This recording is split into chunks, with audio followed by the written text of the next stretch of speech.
Hello everyone, this is Vikram Aditya and welcome back to another new episode of Travel Diaries with Adi.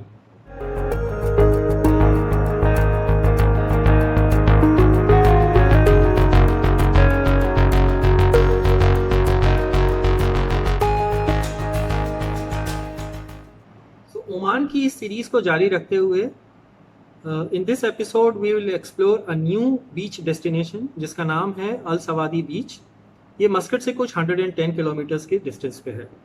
अगर आप Oman का map refer करते हैं तो इसकी कोस्टल लाइन या जिसको तटीय रेखा भी कहते हैं, नॉर्थ में यूएई बॉर्डर से लेके साउथ में यमन बॉर्डर तक इसका डिस्टेंस कुछ 3165 किलोमीटर्स का है। और every few kilometres you will see the scenery is changing. So दुनिया के बहुत सारे बीचेस की तरह से ओमान के बीचेस भी काफ़ी यूनिक हैं। And this beach destination, I'm sure you'll find it a little different, and I hope you will like it.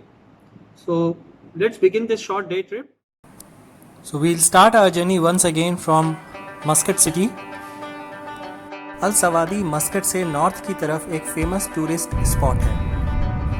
करीब 1 घंटे की शॉर्ट ड्राइव के बाद हम सवादी बीच के एक्सिस रोड पे पहुंचते हैं। रोड के दोनों तरफ पाम ट्रीज और साथ में चलती हुई सवादी बीच की कोस्टल लाइन, ये एक परफेक्ट नज़ारा था एक परफेक्ट ड्राइव के लिए। मेन हाईवे से बीच तक की ये 10 मिनट की ड्राइव आपको ये इंडिकेशन देने के लिए सफिशिएंट है कि आगे आने वाला नज़ारा कितना सुंदर होने वाला है।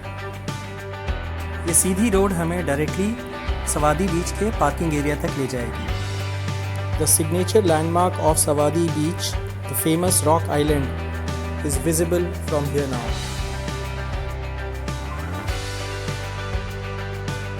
गाड़ी को पार्किंग में लगाने के बाद आइए अब हम आपको इस एरिया का एक 360 डिग्री व्यू दिखाते हैं। ये खूबसूरत बीच छोटे छोटे बहुत सारे रॉकी आइलैंड से सराउंडेड है, जो कि एक परफेक्ट इन्वायरमेंट क्रिएट करते हैं डाइविंग और स्नॉर्कलिंग एक्टिविटीज़ के लिए। शाम होते ही ये एरिया एक बहुत ही बिजी और हैपनिंग स्पॉट में कन्वर्ट हो जाता है और इनफैक्ट पार्किंग के लिए स्पेस मिलना भी बहुत मुश्किल हो जाता है।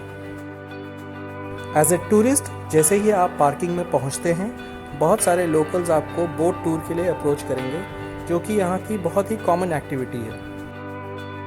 बोट टूर या आइलैंड हॉपिंग के लिए यूजुअली बोटमैन आपको 25 से 50 ओमानी रियाल के बीच में चार्ज करते हैं। लो टाइड के समय जबकि पानी का लेवल बहुत कम होता है, आप मेन आइलैंड तक वॉक करके भी जा सकते हैं। Al Sawadi is also a very famous spot for kite surfing. During low tide and especially on weekends ये पूरा एरिया लोकल्स और टूरिस्ट से भरा रहता है।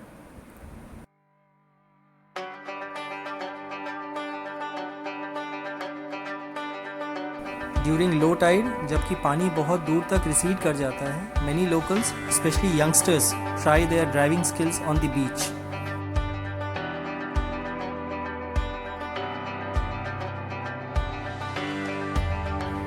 बहुत सी 4 व्हील ड्राइव और फैंसी कार आपको बीच पे दिखाई दे जाएगी।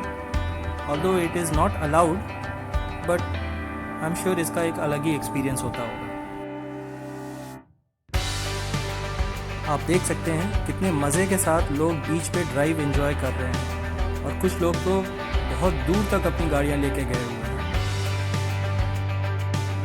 अल सवादी बीच का स्ट्रेच काफ़ी लंबा है और लो टाइड के समय आपको पानी के छोटे छोटे बहुत से पूल दिखाई दे जाएंगे, जिसमें you can also see star fish.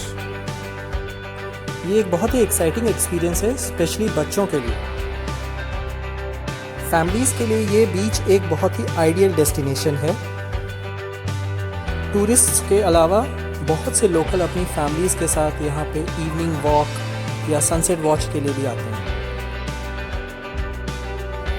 बच्चों के लिए यहाँ पे सी वाटर में खेलने के अलावा और भी बहुत से ऑप्शंस अवेलेबल हैं, जैसे kite flying, horse riding and shell collection.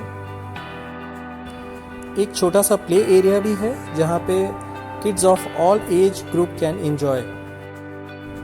आइए चलते हैं अब इस बीच के मेन अट्रैक्शन की तरफ, द कलरफुल शेल्स। ये कलरफुल शेल्स एक बहुत बड़ा रीज़न है कि इस बीच को इतना डिफरेंट और यूनिक माना जाता है, और सच में they are really beautiful. The main island of Sawadi beach has a beautiful fort, but उसका कवरेज अपने किसी नेक्स्ट वीडियो में करेंगे। आइए देखते हैं list of some common activities which you can do on this beach.